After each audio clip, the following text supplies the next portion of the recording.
Hello सो नमस्कार। एक बार फिर से स्वागत है आपका चाणक्य ग्रुप ऑफ इकोनॉमिक्स में। सो लास्ट लेक्चर में हमने डिस्कस किया था ओपीएससी पीजीटी इकोनॉमिक्स का जो एग्जाम हुआ था 29 सितंबर, पेपर 1 को डिस्कस किया था। इस लेक्चर में हम डिस्कस करेंगे पेपर 2। सो इसमें भी 100 क्वेश्चन है और 100 क्वेश्चन ये जितने भी हैं ये इंडियन इकोनॉमी से हैं। तो इंडियन इकोनॉमी का ही एक पूरा पोर्शन है 100 मार्क्स का। सो जितने भी क्वेश्चन है वो सब फैक्चुअल बेस्ड हैं और बहुत ज़्यादा इसमें लेवल जो है बहुत नीचे है, मतलब लेवल काफ़ी कम है, ईजी है। तो मैक्सिमम आपके स्टूडेंट्स के 90 80 टू 90 आंसर्स करेक्ट होने के चांसेस पूरे पूरे बनते हैं। ठीक है, 90 अबव भी हो सकते हैं। चलिए, इसके साथ साथ आप भी देखिएगा कि कौन कौन से आंसर इसके सही होने चाहिए। और लास्ट लेक्चर में हमने पेपर 1 डिस्कस किया था, उसमें एक आया था हाई पावर मनी। तो high power money commercial bank नहीं, वो गलती से हो गया था, that is central bank money. ठीक है, उसको थोड़ा करेक्ट कर लीजिएगा। High power money is known as central bank money. चलिए, ये एक करेक्शन था पेपर 1 में। आगे बढ़ते हैं। नेक्स्ट, जितने भी अगर आपको लगेगा कि कुछ करेक्शन है तो आप डेफिनेटली कमेंट करिएगा।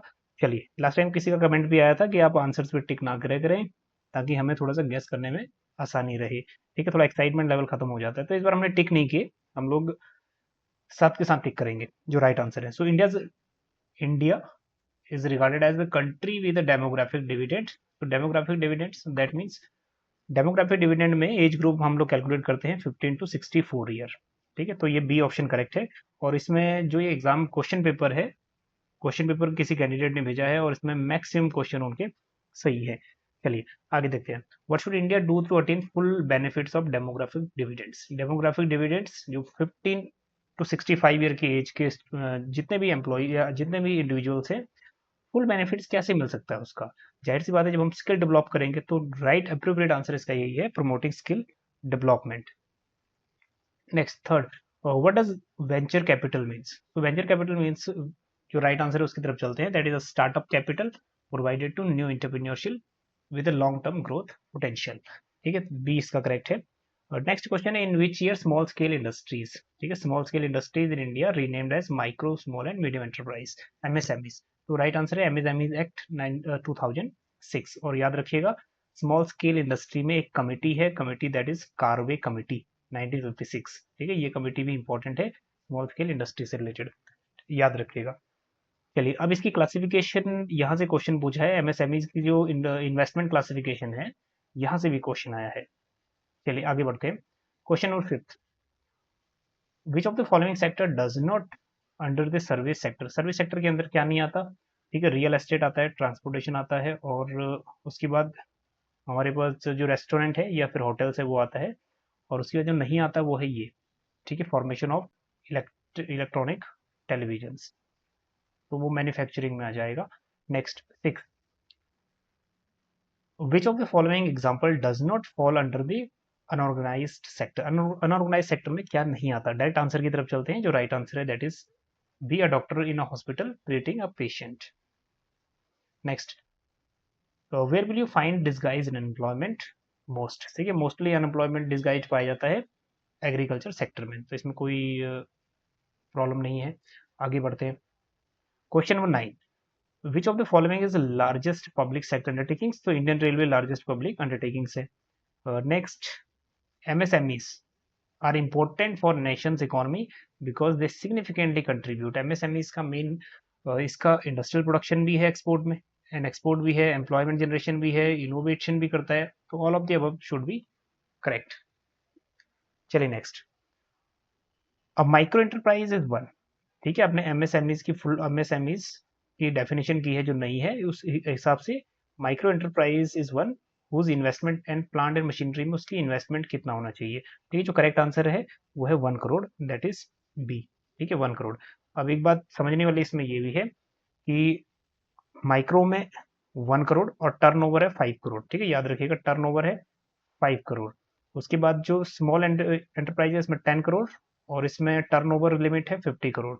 और उसके बाद medium enterprise that is 50 crore investment, और टर्नओवर इसमें बन जाता है 250 करोड़। ठीक है, टर्नओवर। ठीक है, ये टर्नओवर है, याद रखिएगा। चलिए, आगे बढ़ते हैं। Which of the following is renamed remedy to solve the problem of women's entrepreneurship. Entrepreneur, अब एंटरप्रेन्योर्स में हम लोग वुमेन को कम, हम लोग एंटरप्रेन्योर वुमेन्स बहुत कम है, तो उसका मेन रीजन क्या है। ये पूछ रहा है। सोशल एटीट्यूड भी है, ठीक है, सेपरेट फाइनेंस सेल या फिर माइक्रो क्रेडिट।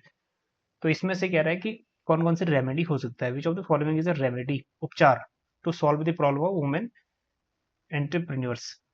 जो प्रॉब्लम है वुमेन एंटरप्रेन्योर की, उसको सॉल्व कर सकता है, ठीक है। तो इसमें प्रॉब्लम ये है कि सभी ऑप्शन अप्रोप्रिएट है।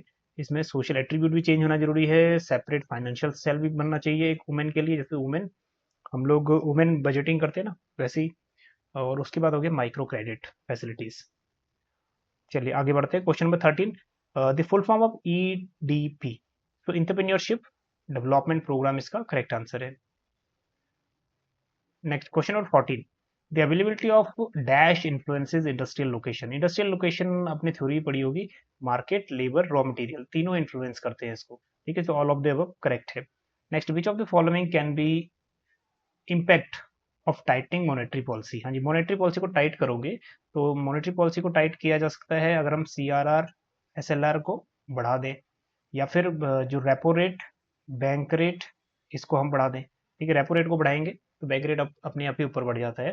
तो इससे होता क्या है, इससे डिमांड फॉर लोन्स कम हो जाती है, ठीक है। डिमांड फॉर लोन्स कम होगी, मार्केट में सप्लाई ऑफ मनी कम हो जाएगा। सप्लाई ऑफ मनी कम होगा, इसका डायरेक्ट इम्पैक्ट आएगा हमारी एम्प्लॉयमेंट जनरेशन के ऊपर, ठीक है। एम्प्लॉयमेंट कम होगा, हमारी इनकम कम होगी, और इनकम कम होगी तो एग्रीगेट डिमांड कम होगा, and it will lead to decrease in price. Price कम होगा और इन्फ्लेशन कंट्रोल हो जाएगा। तो इसमें ये क्वेश्चन है, rise in the price of the goods, तो ये तो नहीं हो सकता, प्राइस कम होंगे। हायर अनएम्प्लॉयमेंट, देखो जब इनकम कम होगा, एग्रीगेट डिमांड कम होगा, तो सप्लाई ऑफ मनी ही कम हो गया, क्योंकि डिमांड ही नहीं है लोन की। तो हायर अनएम्प्लॉयमेंट की पॉसिबिलिटी है, इकोनॉमिक ग्रोथ डिक्लाइन की पॉसिबिलिटी है, ठीक है। और दूसरा है encourage saving and investment. Investment को एनकरेज क्यों मिलेगा, जब rate of interest he high है तो कोई इन्वेस्टमेंट क्यों करेगा, क्योंकि इसको लोन अमाउंट महंगा पड़ रहा है। तो 2 एंड 3 इसमें अप्रोप्रिएट आंसर है। Next, which of the following is best describe the labour force participation rate. तो लेबर फोर्स पार्टिसिपेशन रेट का आपने फॉर्मूला भी है, इस फॉर्मूला को भी देख लीजिएगा। जो करेक्ट आंसर इसमें बनता है, percentage of working age population that is employed and actively seeking employed, ठीक है, ये करेक्ट आंसर है। Next 17, what is the main reason behind the increase revenue buoyancy in India. Tax buoyancy आपने पढ़ा होगा। तो रेवेन्यू बुओयेंसी, जब रेवेन्यू ज्यादा जनरेट कर पा रहा है गवर्नमेंट, उसका मेन रीजन क्या है उसका, ठीक है। तो मेन रीजन ये है कि the decision to share data between CBDT and CBIC to an automatic and regular basis. तो जितनी भी हमारी बॉडीज है, central board of direct taxation है या फिर इनडायरेक्ट टैक्सेशन है, ये एक्टिवली मॉनिटर करती है, जिससे रिवेन्यू बढ़ सकता है और टैक्स इवेजन कम हो सकता है, ठीक है। जो ए है वो करेक्ट है।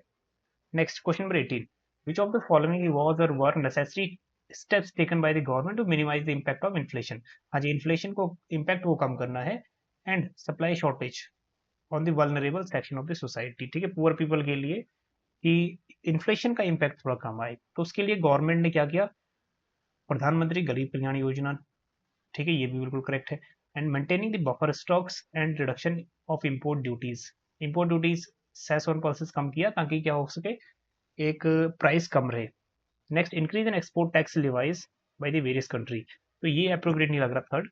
और फोर्थ है, declare soya meal as an essential commodity. तो इसमें जो अप्रोप्रिएट ऑप्शन लग रहा है, ठीक है, वो 2 3 4 लग रहा है। फिर भी इसमें क्वेश्चन मार्क ये रहेगा कि सोया मील एक एसेंशियल कमोडिटी में इंक्लूड हुआ या नहीं हुआ, ठीक है।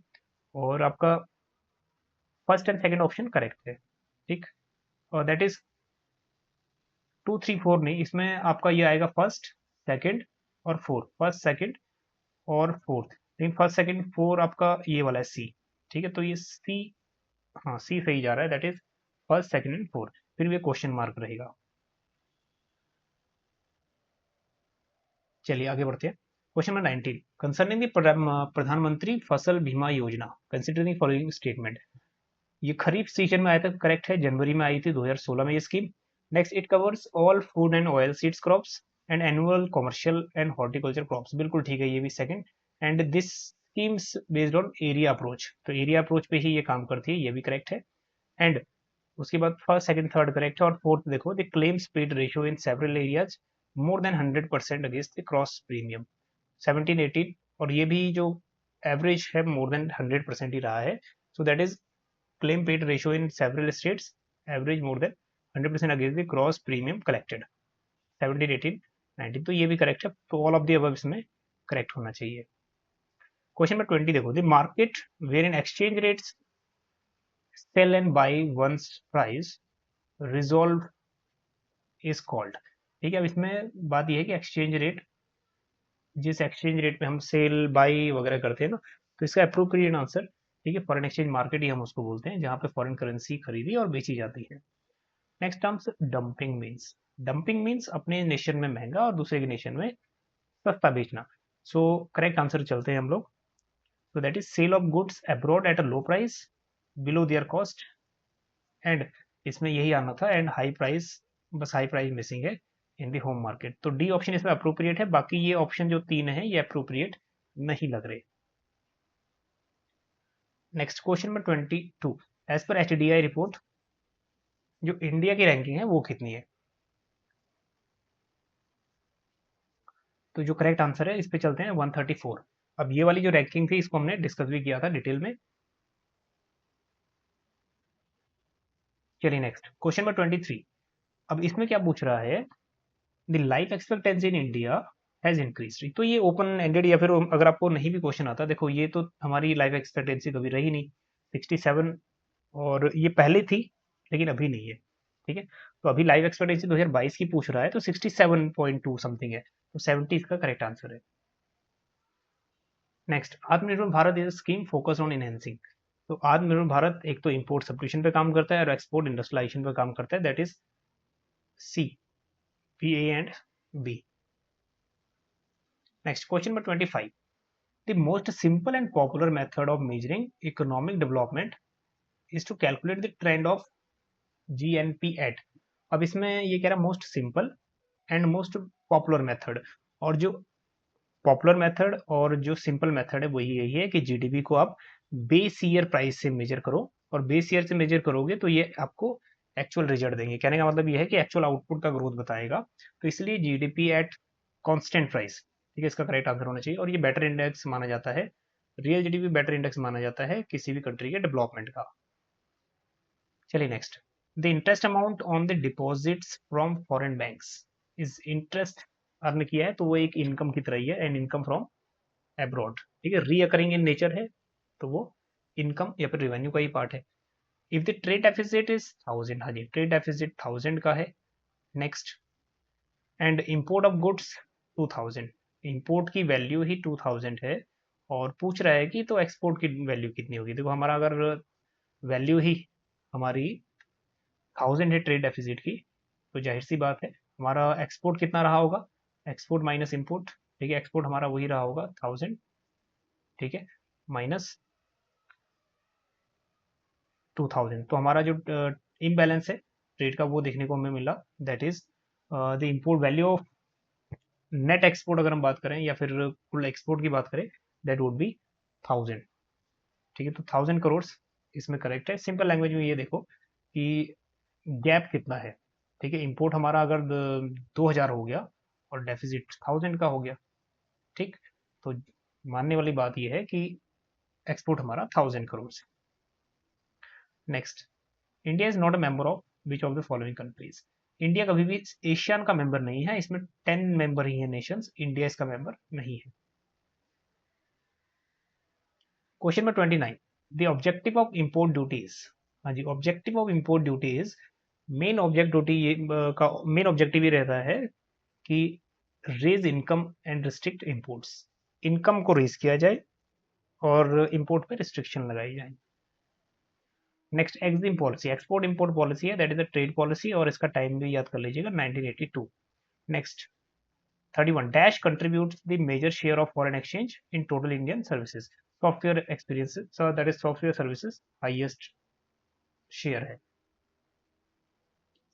Next, excise duty exemption on export is available for paid. अब इसमें क्वेश्चन मार्क बनता है, ठीक है, इसमें अब फिनिश प्रोडक्ट आएगा या कंपोनेंट्स ओनली आएगा या दोनों आएगा, तो इसमें थोड़ा सा एक क्वेश्चन मार्क है, ये अब अप टू यू है, ठीक है, इसका अप्रोप्रिएट आंसर कहीं मिला नहीं वैसे। Question number 33, education is a great leveller and is the best tool for achieving economic and social mobility inclusion and dash. ठीक है, तो सोशल मोबिलिटी है, इंक्लूजन भी है और सोशल इक्वालिटी भी है। Next, NEP 2020 lays particular emphasise the development of, right answer की तरफ चलते हैं, that is creative potential of each individual. तो next one is education is a dash to achieving the full human potential, developing an equitable and just society and promotion, that is promoting national development। अब इसका main ये है ना कि education, right to education, right है हमारा, ठीक है। तो ये एक मौलिक ही आ गया, मतलब फंडामेंटली हम लोग एजुकेशन, एक फंडामेंटली एजुकेशन सबके पास होनी चाहिए, जिससे क्या हो सकता है कि human potential, developing equitable and society वगैरह, ये गोल्स हम लोग, ठीक है, अचीव कर सकते हैं। चलिए next 36, under employment occurs when people, under employment वही होता है कि जब आपकी जो एफिशिएंसी है या फिर जो एलिजिबिलिटी है उससे आप कम में काम करते हो, ठीक है। Suppose that MA holder doing a peon job, तो ये have to work and earn less than what they are capable of learning. Next, devaluation in of the Indian rupees, ठीक है। डिवैल्यूएशन, अब इसमें जो राइट आंसर है that is 1991 में devaluation हुआ था, और इसमें दो डेट्स में हुआ था, 1 अप्रैल 1991 और 3 अप्रैल को, ठीक है। अब इसी में एनईपी की भी पॉलिसी आई थी, that is new economic policy. Next, what is the full form of NITI Aayog? तो नीति आयोग की right full form national institution for transforming India. Next, MNREGA has guaranteed number of days employment, ठीक है, 100 डेज। नेक्स्ट, अब यहाँ से कुछ क्वेश्चन बहुत ईजी हैं। The production of commodity mostly through the natural process is an actively in, तो natural process में होता है प्राइमरी एक्टिविटीज। फिर Indian economy is mixed economy है, आगे चलते हैं। India is a developing economy, okay. FDI is foreign direct investment, इसमें ज्यादा ध्यान नहीं देना था क्योंकि डायरेक्ट क्वेश्चन थे। Railway is an example of public sector, correct है। That workers in the dash sector do not produce goods, हाँ जी। सर्विस सेक्टर में गुड्स क्यों प्रोड्यूस करेंगे, तो tertiary sector, that is service sector. Next, MPCE is abbreviation of the following, तो MPCE होता है monthly per capita expenditure. Next, the main cause of poverty in India includes, main cause of poverty देखो, pressure of population भी है, low capital formation, lack of infrastructure, so all of the above correct. Next, in India which of the which community belongs to the poor category, businessman poor नहीं होता, rich farmer poor नहीं होता, तो landless जो labour है वो poor रहता ही है। Next, what is the minimum calorie intake of people in rural areas, हाँ जी, रूरल एरिया में 2400 एंड अर्बन एरिया अगर है तो वहां पे 2100, ठीक है, in calorie in urban areas, ठीक है, ये याद रखिएगा। नेक्स्ट, और Indian government initiated which of the following program to improve the food and nutritional level of poor, तो फूड के लिए integrated child development program, mid day meal, public distribution, all of the above correct है। Next, which of the following help to measure poverty in India, ठीक है। Economy में poverty gap, head count ratio और Sen index, ये तीनों को ही use करते हैं, so all of the above. Next, organisation collect every, that is every data on poverty, so poverty और पॉपुलेशन की स्टडी जो करता है एनएसएसओ ही करता है, that is NSSO, it was set up in 1950, याद रखिएगा। Next, what is the lesson behind the low literacy rate in India, हाँ जी, लो लिटरेसी रेट का क्या number one, lack of transport facility है, लैक ऑफ इनकम है, या फिर lack of equality in giving education opportunities, ठीक है। तो लैक ऑफ इनकम भी इसका कह सकते हो, इनकम कम होती है तो फीमेल चाइल्ड को कम प्रेफरेंस देते हैं, ठीक है। लैक ऑफ इक्वालिटी भी हम कह सकते हैं, so B and C correct. Next 54, what are the main key features of the poorest household, poorest household क्या होता है, एक हंगर भी होता है वहां पे एंड मल न्यूट्रिशन, कुपोषण की शिकायत भी रहती है, so A and B are correct. Next, operation Barga is related to, ये वेस्ट बंगाल की स्कीम है, ठीक है। इसमें बेसिकली जो शेयर क्रॉपर्स है उनके प्रोटेक्शन की बात की गई थी, so A is correct. Next, which of the following is launch in the land reforms initiated in India? तो लैंड रिफॉर्म में तीनों ही लैंड रिफॉर्म्स हैं, so all of the above. तो which of the following were measure under the tenancy reforms? Land reform में, tenancy reform में देखो, tenancy reforms में regulation on rent, security on tenure and ownership right to tenure, that is tenants. ठीक, अब इसमें ये under tenancy reform मांगा गया है, मतलब टेनेंसी रिफॉर्म जो किराएदार होते हैं, जो किराए पे खेती करते थे। ठीक है, तो तीनों, दैट इज तीनों ही ऑप्शन करेक्ट है, all of the above. Next, according to India's FDI policy, 100% FDI in equity via automatic route is not permitted in which of the following sector? देखो, मेंटेनेंस एंड रिपेयर ऑर्गेनाइजेशन में 100% है, private sector को छोड़ दो, industrial park में 100% है, construction development में automatic route से 100% है, प्राइवेट रूट में 49% है ऑटोमेटिक, और आरबीआई रूट से है आपका, दैट इज 74%। तो हमारा जो राइट आंसर है B, private security agencies. Next, 54, what is the maximum amount of FDI in retail that can be brought into India through unrestricted route? So ये हो गया 100%। FDI फिर वही क्वेश्चन दोबारा पूछ लिया है, foreign direct investment. Foreign trade adverse balance of payment, ये बैलेंस ऑफ ट्रेड कब रहेगा? जब एक्सपोर्ट की वैल्यू कम और इंपोर्ट की वैल्यू ज्यादा रहेगी। Next, which type of deposit earns higher interest rate? ठीक है, सो करेंट अकाउंट में कोई इंटरेस्ट नहीं मिलता आपको, no interest rate, rate of interest कोई नहीं मिलता। नेक्स्ट, सेविंग अकाउंट में अभी 2.7 to 3% रेट ऑफ इंटरेस्ट मिलता है, फिक्स डिपॉजिट में 6% to 7%। तो जाहिर सी बात है, राइट आंसर क्या हुआ? एफडी। नेक्स्ट, अब pan number is required. Pan number required रहता है जब ट्रांजेक्शन या फिर डिपॉजिट हमें करना हो 50,000 और अबव। टीडीएस मीन्स तो टैक्स डिडक्शन एट सोर्स, तो tax deducted at source. Next, education loans, education loans से tuition fees and expenses cover होता है। ठीक है, repayable after completion of the course and granted for studies in India as well as abroad. तो ये all of the above correct है। So easy question, currency note are issued by RBI, है ना? अगर आता है कि करेंसी इज क्रिएटेड बाय, तो कमर्शियल बैंक होता, क्योंकि मनी क्रिएशन प्रोसेस करता है commercial bank.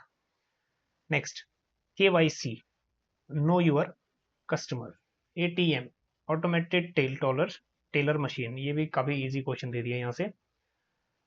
Next, Y is प्रधानमंत्री जीवन ज्योति बीमा योजना अंडर व्हाट इज PMJJBY?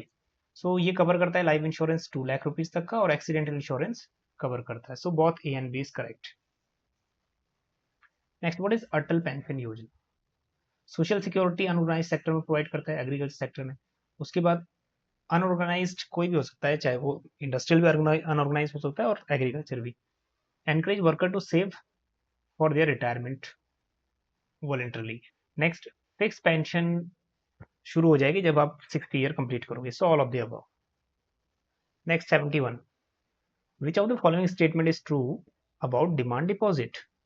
ठीक है, तो डिमांड डिपॉजिट में क्या होता है कि demand deposit include current accounts deposit and saving account deposit, दोनों ही आते हैं। ठीक, बल्कि बाकी ऑप्शन इसमें करेक्ट नहीं है, क्योंकि इसमें फिक्स डिपॉजिट तो आता ही नहीं है। फिक्स डिपॉजिट वो होता है जो हम ऑन डिमांड नहीं विड्रॉ करते हैं, हम फिक्स टाइम ड्यूरेशन पे इसको विड्रॉ करते हैं। सो जहां जहां एफडी है, इसको हम रिमूव कर देते हैं, फिक्स डिपॉजिट बस एक ही बचा हमारे पास। Next, which of the following statement about the bank rate is true? Bank rate, तो बैंक रेट एक ऐसा रेट है जिस रेट पे आरबीआई लोन देता है कमर्शियल बैंकों को, so it is for long term. Next, so bank, it is a different from interest rate. Next है, bank rate is a discount rate, इसको हम डिस्काउंट रेट ही बोलते हैं, that provided by central bank of the country. Next, bank rate is defined as bank rate at which the central bank of a country gives credit to the commercial bank, correct है। ठीक है, और ये एक normal interest rate से थोड़ा अलग है, क्योंकि ये कमर्शियल बैंक को आरबीआई प्रोवाइड करती है लॉन्ग टर्म्स के लिए। ठीक है, और ये जो हम रेपो रेट है उससे थोड़ा सा हायर रहता है। तो both, that is all of the above should be correct. Next, which of the following statement about the credit creation by commercial bank is true? तो bank create credit based on their total deposit. ठीक है, total assets, total security से वो assets creation नहीं करते। और that is money का creation नहीं करते। टोटल डिपॉजिट जितना आएगा उसको रिजर्व रखेंगे, बाकी अमाउंट लोन के लिए साइन करेंगे। ठीक है, तो इसी हिसाब से वो प्रोसेस चलता रहेगा। Next 74, what distinguishes a bank from other financial institutions. ठीक है, बैंक और फाइनेंशियल इंस्टीट्यूशन में क्या अलग करता है। ठीक है, तो accepting demand deposit, bank demand deposit accept करता है जिस पे वो आपको रेट ऑफ इंटरेस्ट भी देता है और उसको आप ऑन डिमांड कभी भी विड्रॉ कर सकते हो। Next 75, the terms money supply refers to. हाँ जी, मनी सप्लाई होता है कि it is a stock concept, particular date पे कितनी मनी सर्कुलेशन में है या कितनी मनी हमारे पास है पूरी इकोनॉमी में। The total volume money held by the public at particular point in that time. ठीक है, तो बी ऑप्शन जो है करेक्ट है। ठीक है, ए में देखो overall money held by the general public over a specified period है, तो ये ओवर अ स्पेसिफाइड पीरियड है, तो ये फ्लो कॉन्सेप्ट हो गया। मनी सप्लाई एक स्टॉक कॉन्सेप्ट है। 76, which of the following isn't a central bank's responsibility? तो बैंकिंग फैसिलिटीज फॉर पब्लिक ये सेंट्रल बैंक नहीं करता। Next, which of the following statement below is true.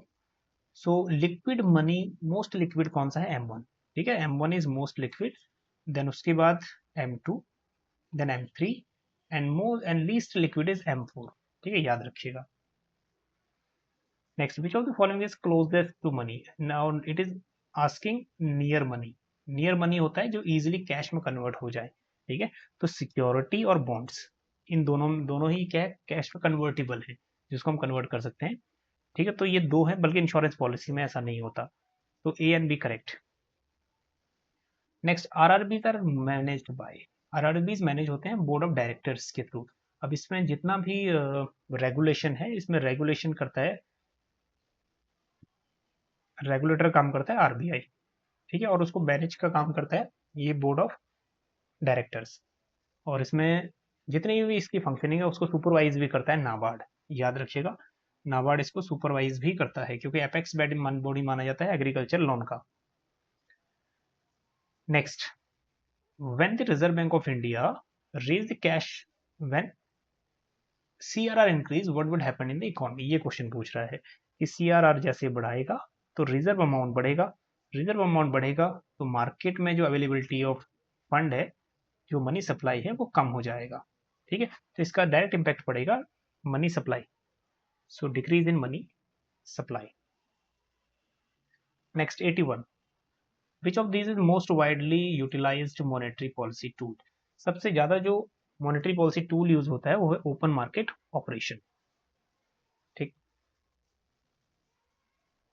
Next, when the RBI raises the interest rate. अब इसमें interest rate बढ़ा दिया, RBI interest rate होता है रेपो रेट, तो जब भी रेपो रेट को बढ़ाएगा तो व्हाट वुड हैपन। तो इसमें क्या होगा, जैसे ही रेपो रेट बढ़ाएगा तो commercial bank demand for loans कम कर देंगे, डिमांड फॉर लोन्स कम करेंगे तो मनी सप्लाई कम होगा, मनी सप्लाई कम होगा तो इकोनॉमी में जाहिर सी बात है जो एम्प्लॉयमेंट लेवल थोड़ा सा डाउन चला जाएगा, इनकम थोड़ा डाउन चली जाएगी और एग्रीगेट डिमांड डाउन चली जाएगी, and then prices will goes down. Price goes down, this condition is known as decrease in inflation, that means deflation वाली फेसेस में हम लोग आ जाएंगे। डिफ्लेशन नहीं, मतलब प्राइजेस कम होने शुरू हो जाएंगे। ठीक है, तो correct option C. Next 83, which among the following does not belong to welfare scheme of the farmers. तो फार्मर्स के लिए तीन स्कीम्स हैं बट एम्प्लॉय रेफरल स्कीम्स ये नहीं। 84, which of the following is not a cash crop. Rice cash crop नहीं है, subsistence cash crops, बाकी cotton jute sugar cane cash crops है। चलिए next, which of the following terms describe the practice of growing two or more crops simultaneously on the same piece of land.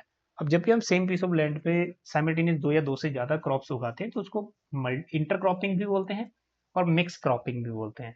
ठीक है, तो answer दोनों दोनों में से ही कोई एक हो सकता है, तो इसमें से 50-50 है। ठीक है, इंटरक्रॉपिंग भी इसी को बोलते हैं और मिक्स्ड क्रॉपिंग भी इसी को बोलते हैं। ठीक है, अब फिर भी इसमें जो अप्रोप्रिएट राइट आंसर के चांसेस हैं वो बिल्कुल 50-50 है। चलिए, आपके अकॉर्डिंग क्या आंसर है ये कमेंट करिएगा 85 का। Next 86, which of the following agriculture practices is eco friendly. ठीक है, organic farming is eco friendly. अब इको फ्रेंडली फार्मिंग हमारे यहाँ एक ही चीज स्टेट करता है, वो है Sikkim. Next 87, which state is the largest producer of rice in India? हाँ जी, वेस्ट बंगाल है। आगे बढ़ते हैं, जूट का भी लार्जेस्ट प्रोड्यूसर वेस्ट बंगाल है।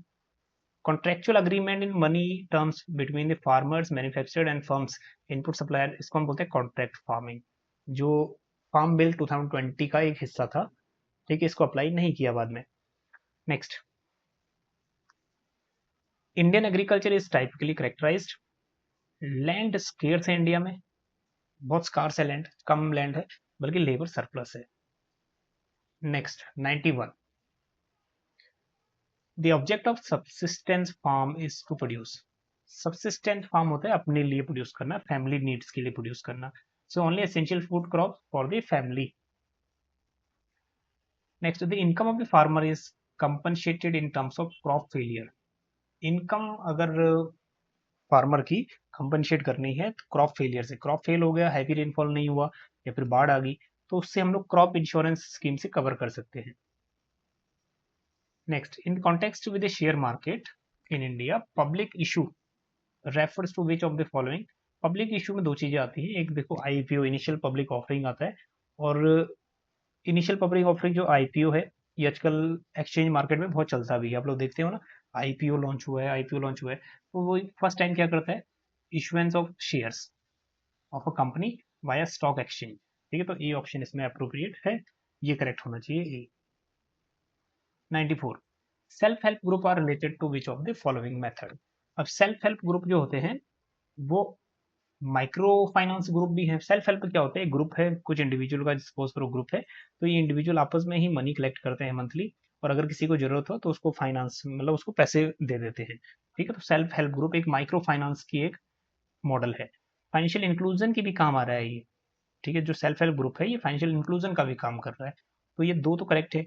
बैंकिंग मॉडल तो इसको नहीं कह सकते, क्योंकि ये बैंकिंग में होता है कि वो एक्सेप्ट डिपॉजिट एक्सेप्ट करता है, लोन देता है, तो इसमें भी आप बोल सकते हो कि एक बैंकिंग मॉडल प्योरली तो नहीं है, फिर भी अब एक माइक्रो फाइनेंस मॉडल बनता जा रहा है, तो इसमें दो ऑप्शन तो बिल्कुल सही है, बी एंड सी। तो ए भी बिल्कुल अब इसी में हम लोग ऐड कर देते हैं, बैंकिंग मॉडल की तरह काम कर रहा है, so it is all of the above. Next, bank rate is a rate at which RBI extends credit to commercial bank. Next, what is the basis for determining the dearness allowance? India में DA किस basis पे होता है? ठीक है, तो DA होता है सीपीआई बेसिस पे। सीपीआई, अब इसको मेजर करने का यही तरीका यही होता है कि एवरेज जो प्राइस होता है 3 मंथ्स का जो प्राइस होता है 3 मंथ, और 3 मंथ का जो सीपीआई होता है, ठीक है, minus base CPI, base year जो सीपीआई है, बेस ईयर सीपीआई का क्या है आपको पता होगा। ठीक है, और upon base year CPI multiply by 100। ठीक है, डियरेंस अलाउंस जिस बेसिस पे तय होता है, तो सीपीआई का जो बेस ईयर है अभी 2012 है, ठीक, 2012। नेक्स्ट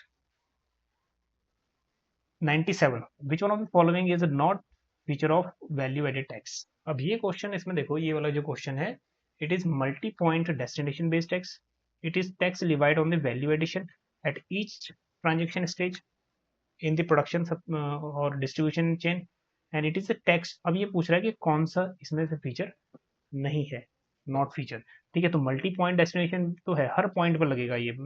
ठीक है, मैन्युफैक्चरर से लेके डिस्ट्रीब्यूटर से लेके होलसेलर से लेके सब तक लगेगा। So tax divided value addition, value addition पे भी लगता है। अब डाउट इसमें है, it is a tax on final consumption of the goods and services and must ultimately be borne by, ultimately ये कंज्यूमर ने तो बोर्न करना ही है, बट ये फाइनल कंजप्शन पे ही नहीं लगता, ये हर लेवल पे लगता है, ये मैन्युफैक्चरर पे लगेगा, उसके बाद डिस्ट्रीब्यूटर पे, सप्लायर पे, सभी स्टेजेस पे टैक्स ऐड होगा। ठीक है, और यहाँ पे लास्ट है, it is subject to central, central government ये कलेक्ट करके वैट का जो शेयर है कुछ स्टेट गवर्नमेंट को भी असाइन करता है, तो इसमें हम लोग मान सकते हैं जो अप्रोप्रिएट आंसर है वो होना चाहिए नॉट, दैट इज सी, कि कौन सा फंक्शन या फिर कौन सा इसका टाइप नहीं है, क्योंकि ये एक हर लेवल पे ये टैक्स इम्पोज होता है। अब ये it is a tax on final consumption, final consumption तो सिर्फ कंज्यूमर करेगा, ठीक, बट इसमें हर लेवल पर टैक्स इम्पोज होता है, तो इस हिसाब से ये सी ऑप्शन करेक्ट हो सकता है। 98, the balance of payment of a countries.